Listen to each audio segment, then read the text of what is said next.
Ladies and gentlemen, welcome to another video by Alla from Alla TV on Twitch.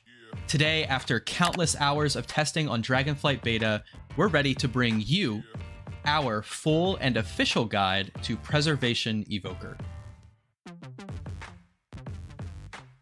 Personally, I have loved playing all of the iterations of Preservation Evoker on Dragonflight's Alpha and Beta.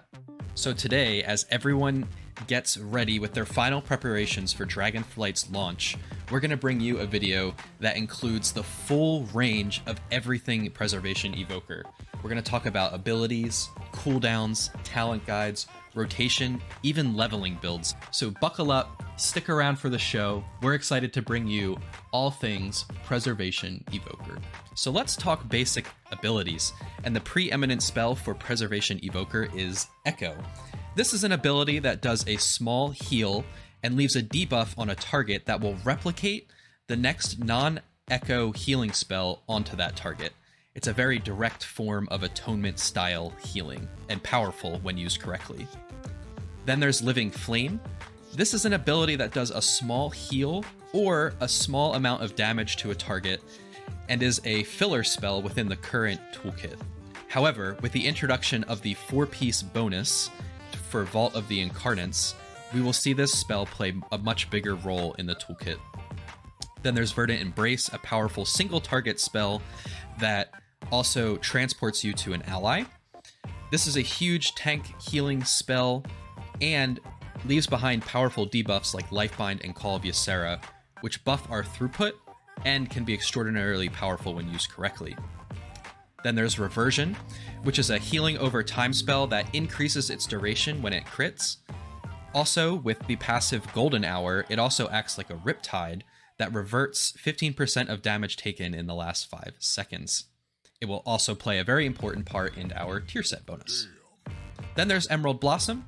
This is an AoE healing spell that heals up to 5 injured allies, and with abilities, passive abilities from the talent tree like Fluttering Seedlings and Field of Dreams can also heal allies at a distance for a small amount. So let's talk empowered spells like Spirit Bloom.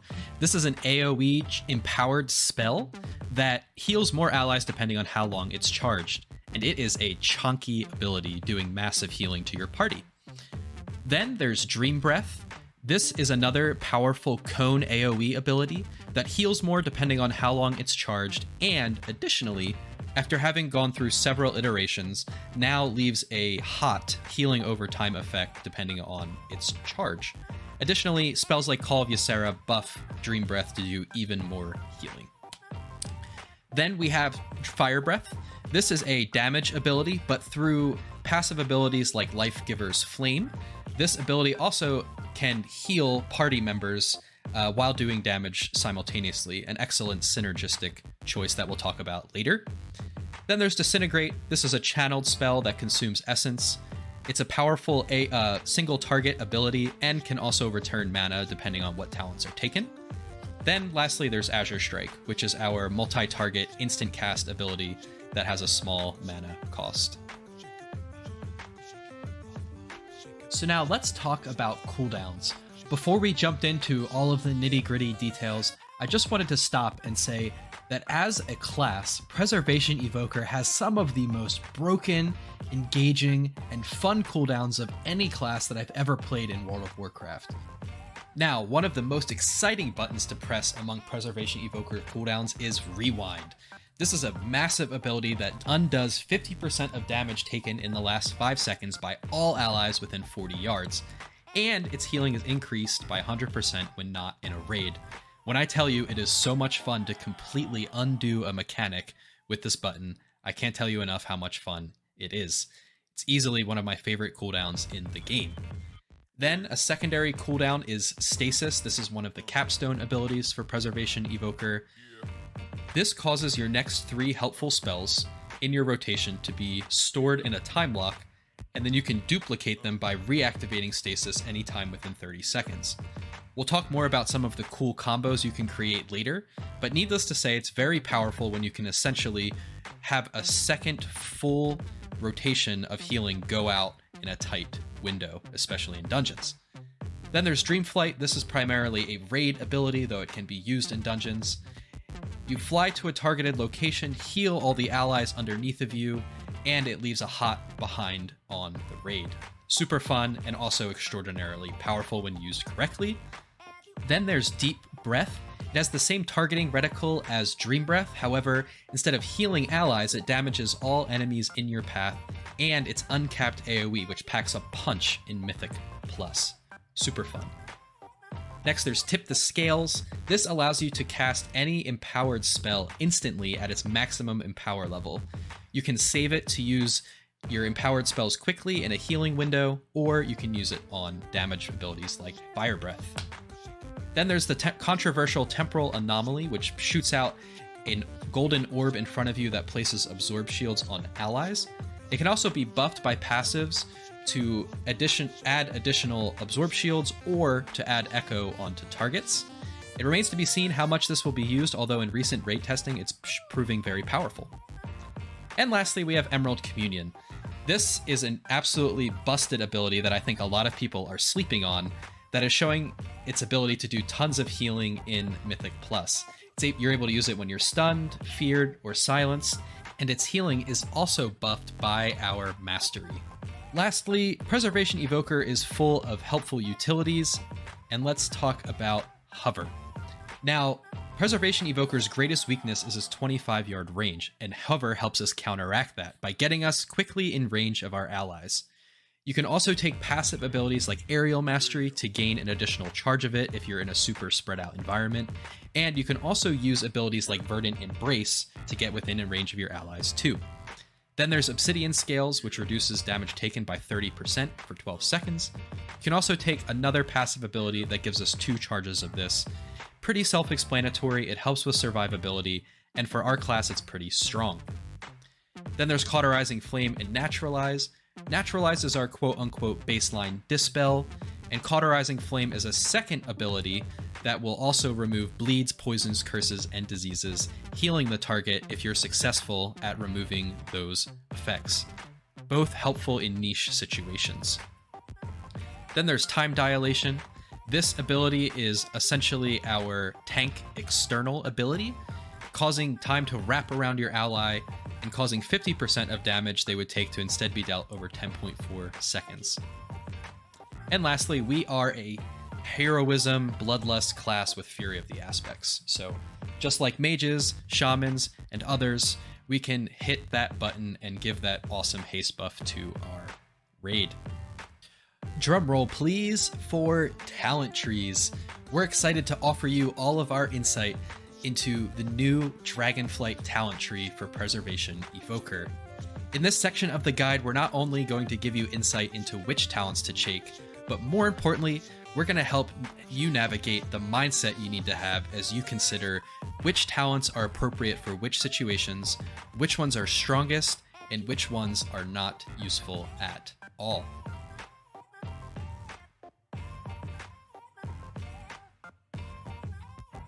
All right, so let's talk about Mythic Plus talents. The way we're going to do this is we're going to talk about the class tree over here on the left, and then after that, we're going to talk about our spec tree. Additionally, I'm not going to explain every single thing, so that'll leave some prizes for you guys to open when you guys get to the tree yourself. However, I am going to explain the logic of my choices and selections in the tree, as well as explain some talents that might fit into a niche scenario or counter. So let's get started. One thing you'll notice right off the bat is with our class tree, there are 2 distinct lines that run from top to bottom that are must-takes or green talents. You notice that there's one that goes over to the left and one that kind of runs along the right side. I've decided my logic behind the Mythic Plus tree is that we want abilities that buff our ability to do quick or sustained burst healing, which is what these abilities buff on the right side. And then we also, in Mythic Plus, want to contribute as much damage throughput as possible in order to help our party time keys. That's what the left side is for. So let me walk us through those real quick. So on the right side, we have our Dispel, Verdant Embrace, our single target ability, Cauterizing Flame, and then a bunch of passive abilities that lead us down to Zephyr, our AoE damage reduction ability at the bottom. Attune to the Dream, Bountiful Bloom, Panacea, and Lush Growth, all of which are buffing the ability of green spells to do more healing. Super helpful, especially when you're buffing things like Spirit Bloom or Emerald Communion or Dream Breath to do even more healing. Then on the left, we have Obsidian Scales and Obsidian Bulwark, which are our kind of personal DR damage reduction abilities. Ours is actually pretty strong, reducing damage by 30%, and it can be really helpful as you get higher and higher in keys to have more DR. We move over to our left with Essence Regen and Interrupt, which is super helpful to have in a pinch, and then Instinctive Arcana, Blast Furnace, Protracted Talons, and Leaping Flames, all of which are buffing our damage, and in Leaping Flames' case, also our healing throughput. Lastly, a must-take in the middle row is Tip the Scales. We talked about this earlier. It allows you to instantly cast an empowered spell at its maximum empowered level. Super, super important. Then you have our yellow abilities. Now, I've found that since Preservation Evoker's greatest weakness right now is its 25-yard range, and coming out of the gate into the beginning of the expansion, not a lot of people are going to be used to having healers that can't reach them when they're hanging out in Stormwind. Therefore, I found myself taking abilities like Tailwind, Extended Flight, Aerial Mastery, even Time Spiral if it's a really spread out dungeon, in order to get more casts of Hover that are more impactful so that I can move within range of my allies. Side note, abilities like Verdant Embrace can also be used to get in range of your allies if you can fly to them and then get within healing range of the party. But you're going to want to be thinking about that. How do I tackle my 25-yard, my 15-yard disadvantage when it comes to my healing? And then lastly, there's a bunch of red abilities and some yellow abilities like Draconic Legacy and Inherent Resistance. These can buff our survivability, but I didn't find them very impactful as opposed to other spells. And then Renewing Blaze is an interesting topic. This will effectively heal you for 100% of damage you take over 8 seconds. So if you are going into a situation where you know you are most likely going to get targeted with some sort of dot that's undispellable, you can't get it off with Cauterizing Flame, and you need to be healing that back because it's just super chonky, Renewing Blaze, especially in higher keys, Renewing Blaze might be the pick for you. So that's all with the general class tree. Let's move over to the spec tree. Now, remember, we're specifically talking about Mythic Plus, and there are some pretty hot topics and controversial picks in this particular tree. So we have Echo, Dream Breath, Reversion. We're basically taking most of the first 4 rows of the tree. Essence Attunement. The value of Essence Burst is a little questionable right now. Although it gives your Living Flame, it can make your next Essence cast ability free. So if you're doing an Echo heavy build, you might want to take Essence Attunement. If you're casting Disintegrate a lot, if you're doing an Emerald Blossom build, which consumes Essence, you might want to consider it. But since we're not really leaning towards those abilities in this Mythic Plus build, you might not necessarily want to do that. We have Time Dilation, our tank external, and then we come down into sort of the passive abilities. You want to take Golden Hour. Time Lord is huge.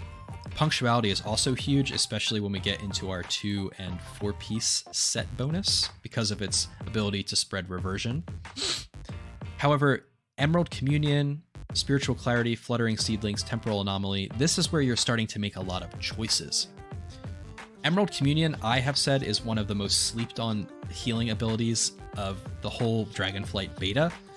It restores 20% of your health every 5 seconds, and it transfers over healing to allies, and is buffed by Preservation Evoker Mastery. So you have the potential to do, if you're able to get yourself topped up and then pop this, you're able to do pretty significant healing to your entire party, and you can help your party stay alive if you're stunned, feared, or silenced. Very interesting and powerful ability. There's some debate among the Preservation Evoker community right now on whether to take Temporal Anomaly or to go sort of a Blossom build, where you're taking Fluttering Seedlings and Field of Dreams. In my opinion, this is highly situational. You'll notice that Emerald Communion It doesn't say it on here, but it has a 40-yard range. So it allows you to use it when you're out, kind of spread out more and in space. And I find that particularly in Dragonflight dungeons, unless a dungeon is really stacked, for instance, in a dungeon like Ruby Life Pools, especially at the beginning, you're sort of kind of thrown into these cattle chute-like scenarios. And taking something like Fluttering Seedlings or even something like Temporal Anomaly will get more value. However, on Knockhood Offensive, where everything is really spread out, might not get as much value out of them. So you want to think stacked versus spread out and what you're choosing for those scenarios, and that's where those choices come in on this part of the tree. Then you have Life Giver's Flame and Life Force Mender, which are in purple because they're Fire Breath and Living Flame buffing abilities. Some people take them, some people don't. I tend to take Life Giver's Flame just because often it's doing a lot of this healing to my tank. And you can do up to 80% damage done to that injured ally, which if you're buffing Fire Breath with Blast Furnace, Leaping Flames can actually be upwards of 10 to 12% of your overall healing in a dungeon. So pretty impactful single target ability if used well. Kind of filling out the logic of the rest of the tree for the sake of time. Call of Ysera is a massive buff. Lifebind is a huge buff, especially if you're able to spread Verdant Embrace around your party with an Echo spread, which we'll talk about in the rotation section. And then we come down to our last 3 rows.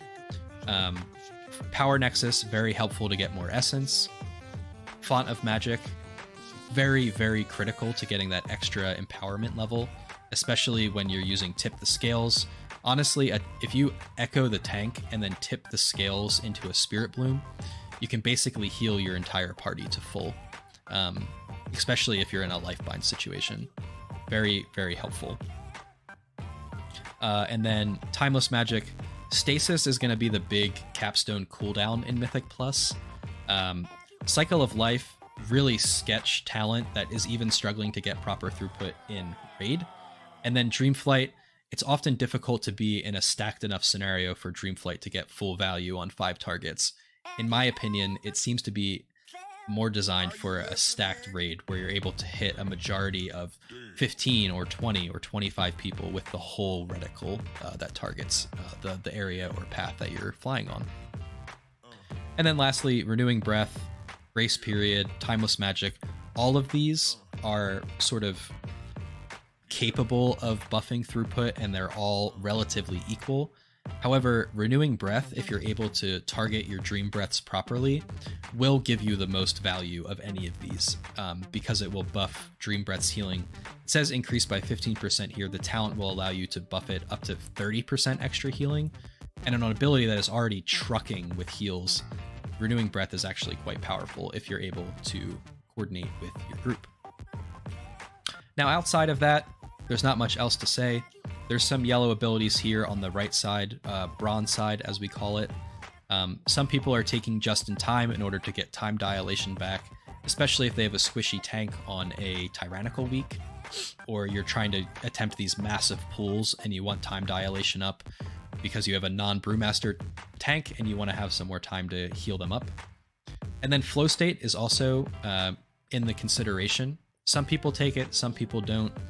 I think a lot of it comes down to how much haste you have and how much haste you have relative to the needed crit, mastery, and versatility caps that you're going to have in higher Mythic Plus. So that's what we have for our spec tree in Mythic Plus. We're going to hop over now and talk about Raid.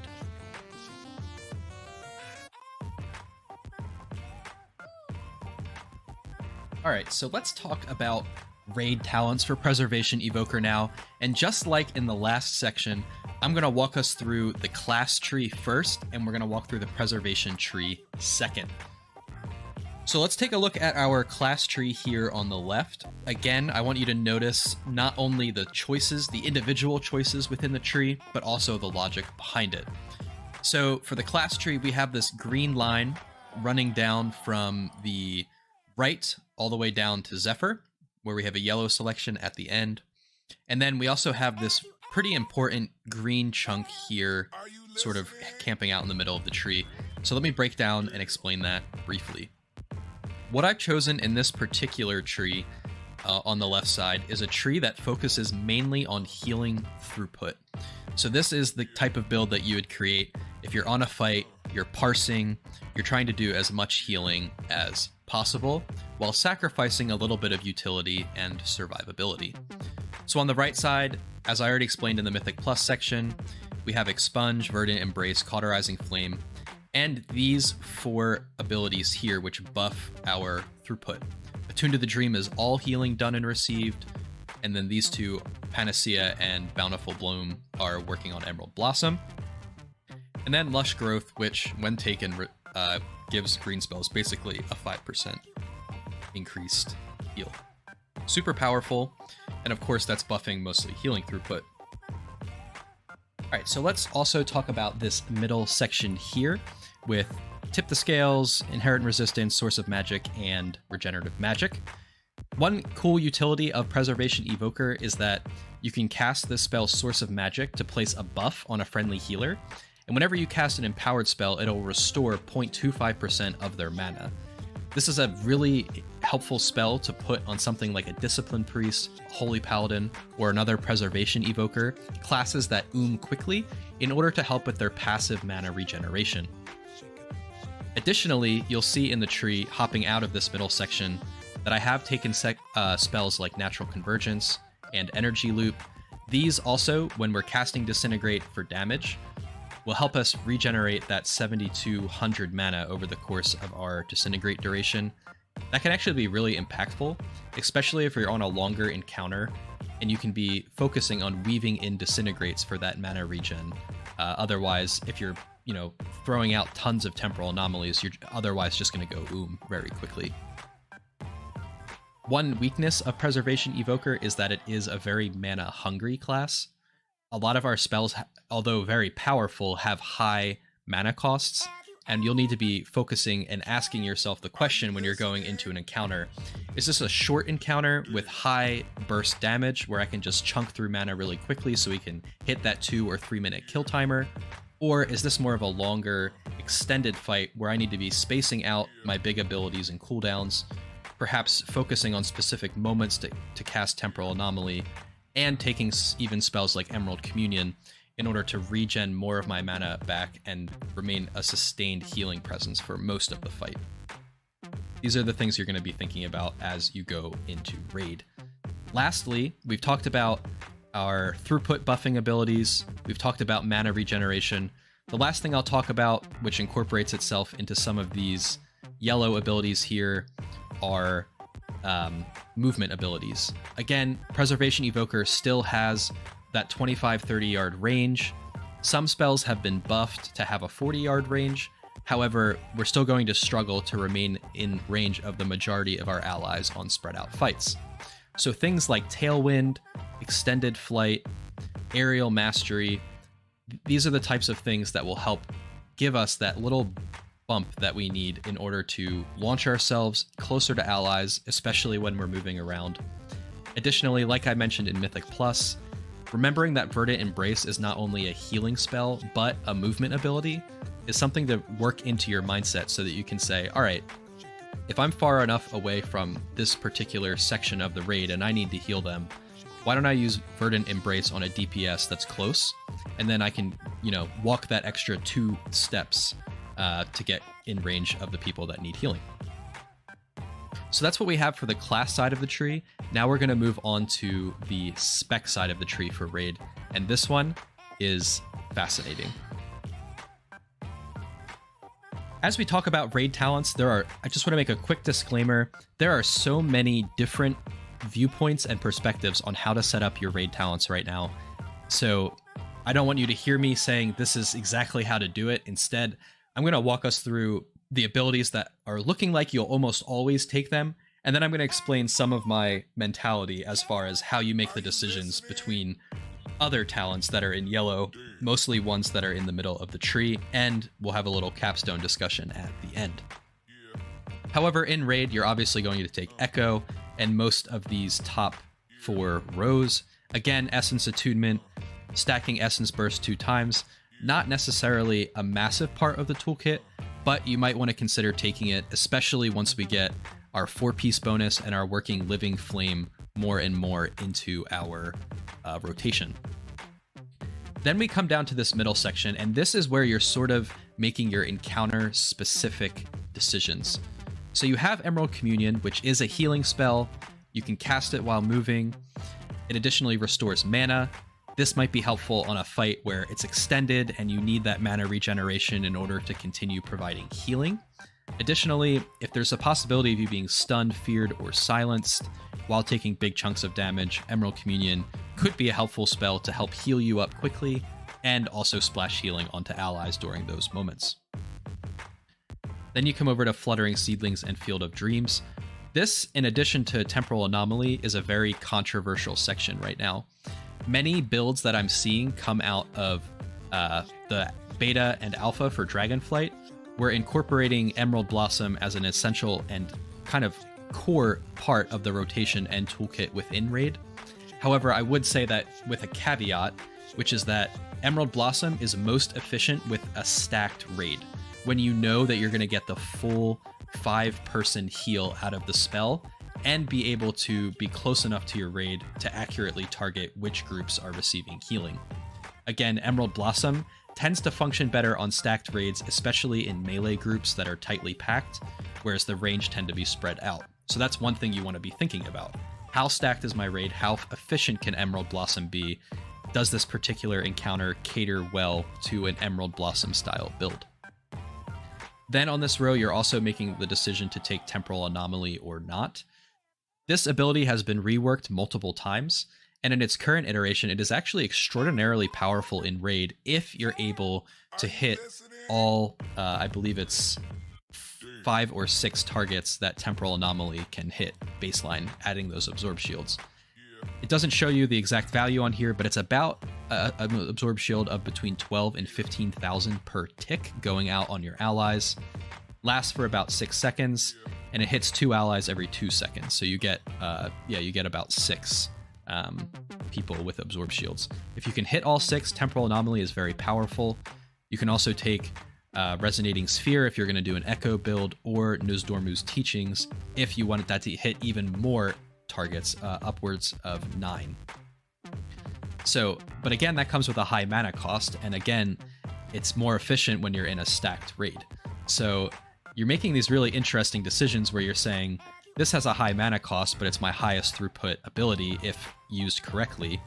We have Emerald Blossom and Emerald Blossom buffing abilities, which are most effective in a stacked raid and a little more mana efficient. Then you have things like Emerald Communion, where you're saying, man, maybe instead of going for the highest throughput possible, I actually need to sustain my mana over the course of this fight.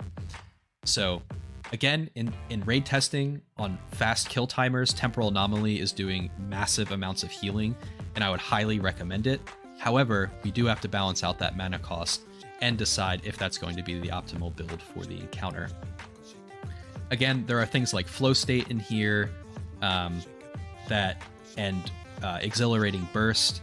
Flow State is proving to have a much greater utility and throughput bonus than Exhilarating Burst, which is why it's in yellow here and not in red. Exhilarating Burst might be helpful as our critical strike rating goes up throughout the expansion. However, with stats relatively low going into this first tier, Exhilarating Burst wasn't showing to have that great of an impact on throughput. Again, these abilities are in purple here, Lifegiver's Flame and Life Force Mender.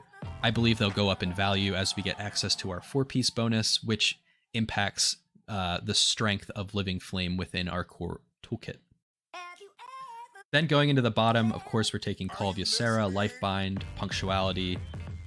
These talents here are relatively self-explanatory. And then we get to our capstones. You're going to want Renewing Breath. Dream Breath in Raid is broken. It's extraordinarily strong. You're going to usually take Dream Flight.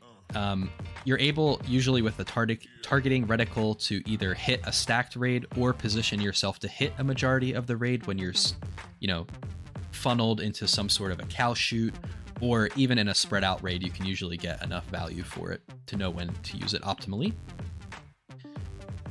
Stasis is yellow, because while you're able to take 2 capstone abilities, there is an argument for taking things like Grace Period, maybe sacrificing these 3 talent points here to take Temporal Anomaly and Fluttering Seedlings and do an AoE stacked build with Dreamflight. It is helpful to duplicate your rotation at times, especially on a burst fight, potentially if your raid is broken up into multiple groups for part of an encounter. However, baseline, it is actually more throughput efficient to potentially put those abilities in Temporal Anomaly or the Emerald Blossom buffing abilities. So Stasis is encounter specific, could be niche, could be useful depending on the encounter. And then lastly, we have Cycle of Life. This ability was doing less than 5% of most Preservation Evokers throughput in the raid testing that it was showing. It has been reworked to now gather 15% of healing over 10 seconds. So it's a little more bursty. It pops a little more. However, as far as throughput bonuses to your toolkit, Cycle of Life is not very strong right now, and many people are actually advocating for some sort of a rework to Blizzard. So we'll see how this ability shapes up over time, although in its current state, it is not very useful.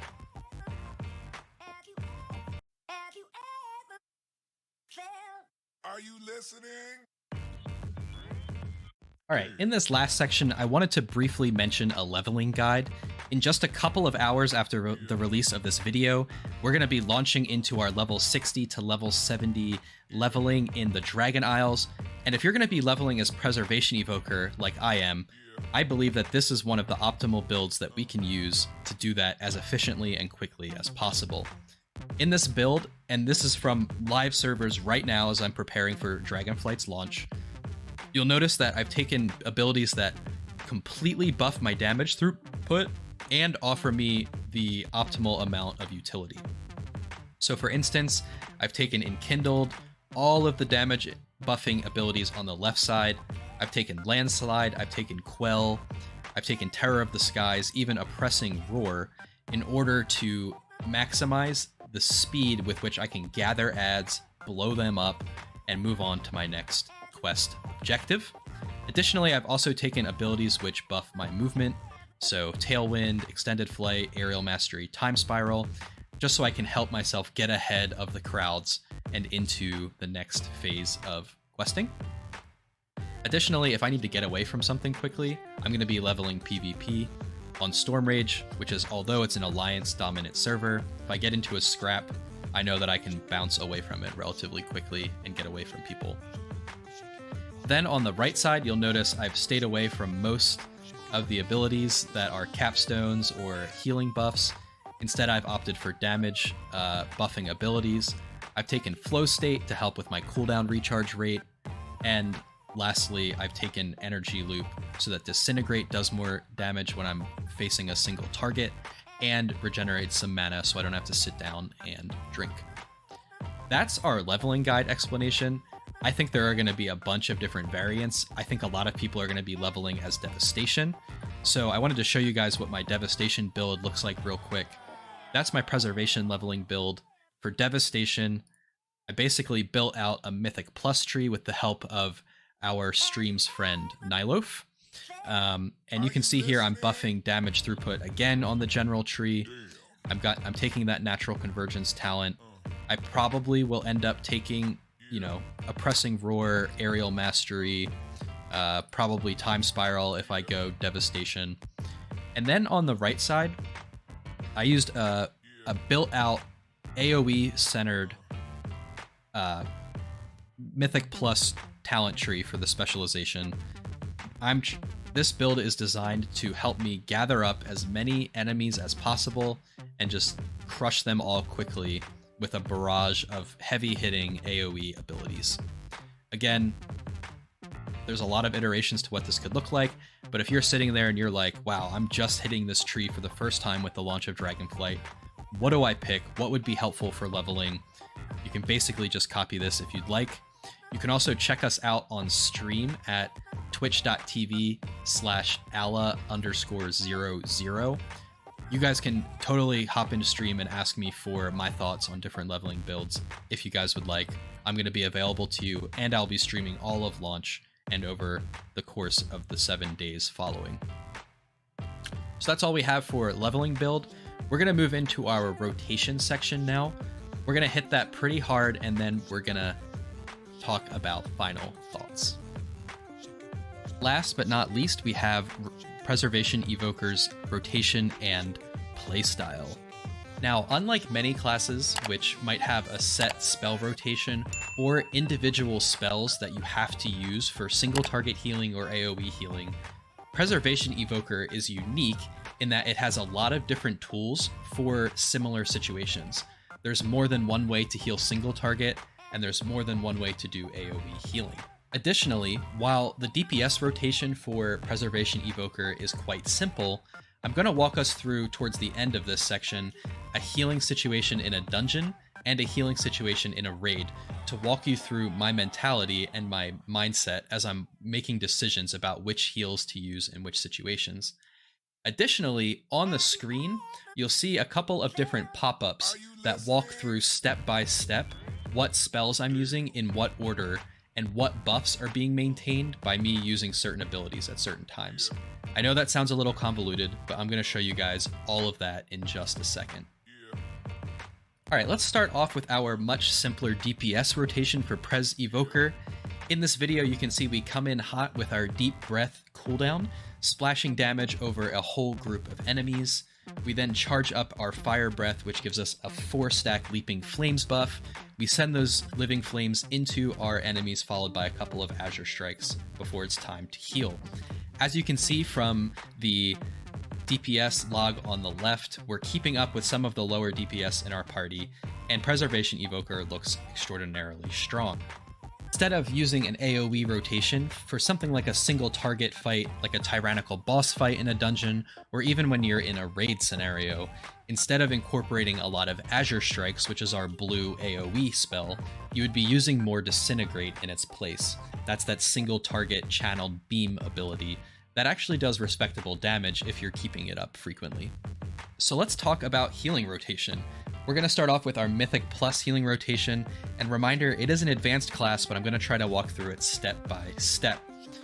So we come into this video to our Thunderhead mini-boss, part of the Thundering seasonal affix. We hit a couple of damage abilities, including Living Flame, and then we hop into our healing rotation. We're going to start with a charged up Spirit Bloom, and we start to see that people are getting chunked, so we hit Time Dilation on the tank. Next, a couple people get smacked, so I hit Stasis to get ready, into Dream Breath. Then I hit Verdant Embrace on one guy to heal him up. We have Lifebind rolling, and then I pop Stasis with my Lifebind buff active in order to get that extra bit of healing out. You'll notice up in the corner that there's a couple of HOTS rolling from Dream Breath. And now we're charging up our Spirit Bloom now that it's off cooldown, healing our party back up to full, and doing another Verdant Embrace single target heal. So I mentioned there is more than one way to heal as Preservation Evoker in a similar scenario. So here, instead of doing an empowered spell rotation, I'm going to do an echo rotation. So I'm doing a little damage here. There's a lot of stuff that just got butt pulled. I'm going to do Verdant Embrace to do some healing, and then we're going to go into an echo ramp. This is before it was instant. Echo, Echo, Verdant Embrace, boom. Replicated healing. Lifebind is now spread out on the whole party. I reversion the tank who's in Time Dilation and continue to heal up the party.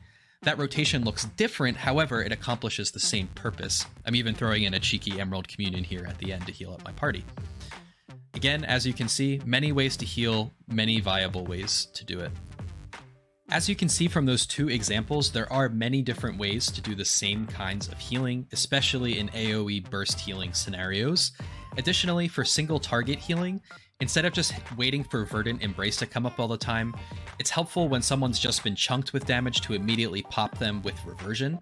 Especially buffed by Golden Hour, it's going to immediately revert 15% of that damage and buy you a little extra time to wait for a single target spell, like VE, like a single empowered Spirit Bloom, which is a single target option. Preservation Evoker has tons to offer. It takes a while to learn the toolkit, but once you master it, you'll realize that you have so much potential to use different tools in different situations, and it's actually a lot of fun. And honestly, who doesn't like using Fury of the Aspects to give your party heroism or bloodlust anyway, right? Alright, so that's enough about dungeons. Feel free to ask questions in the comments section below. Feel free to tag me and ask whatever you would like. Now we're going to move on and talk about a raid rotation scenario, and this is where things get crazy. Personally, I recommend going through this section of the video for raid rotation 1 or 2 times. There's a lot happening in this video. It's for the Kurog Grim Totem heroic testing from Dragonflight's beta video. Needless to say, let's jump into the next section of the video and break it down. So we're mid-fight on Kurog Grim Totem on heroic. I VE in order to get Call of Ysera, pop into Dreamflight in order to heal the raid and get some hots going. Then I pop Dream Breath, anticipating someone getting hit by that, but they don't. Then I hit Temporal Anomaly in order to start preparing the raid for the next big tick of damage that's about to go out now. Then I'm in recovery mode, I hover in order to get back into position, and pop another TA in order to get those absorb shields out. Then I'm back into my base rotation, using empowered spells, reversion, and anything else like Emerald Blossom that I have available for throughput. And I'm doing a respectable amount of healing.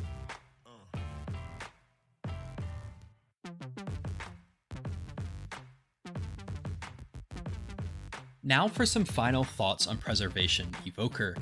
I opted out in this video from talking about the tier set bonus from Vault of the Incarnates and the mastery for Preservation Evoker, which is called Lifebinder, because I believe that going into the raid, Blizzard is actually going to do some more tuning on these tier set bonuses, and I'll release a later video with commentary on that once those tuning passes are complete. Now, with that said, we have walked through in this video all of Preservation Evoker's abilities. We've discussed talent choices, we've discussed different talent builds, and we've walked through how to think about Preservation Evoker's rotation, being an advanced class and being a class that has a relatively low skill cap if you just want to mess around, but has an extraordinarily high skill cap if you want to eke out every last piece of optimization for the class. There's a lot that goes into it. It's super fun. I've enjoyed playing it all the way since Dragonflight's alpha, which I was privileged and honored to have access to. And now it's time for you to decide if the class is for you. If you're like me and you're finding that other healing classes have become a little bit stale over time, you're tired of tossing out rejuves on druids, or you've casted your last Holy Light on Holy Paladin, Preservation Evoker might just be for you.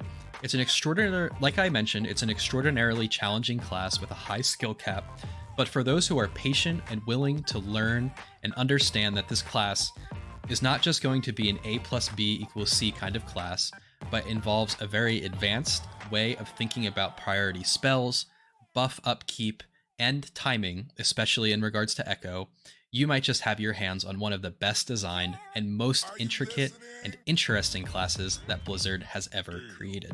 All that aside, I really do hope that you enjoyed this video. I'd recommend that you check out the rest of my content on YouTube by hitting that subscribe button below, or heading over to Twitch to follow me at Ala_00. Thank you guys so much for watching. Thank you for your support, and I hope you guys will enjoy Dragonflight alongside me in the days to come. Thanks.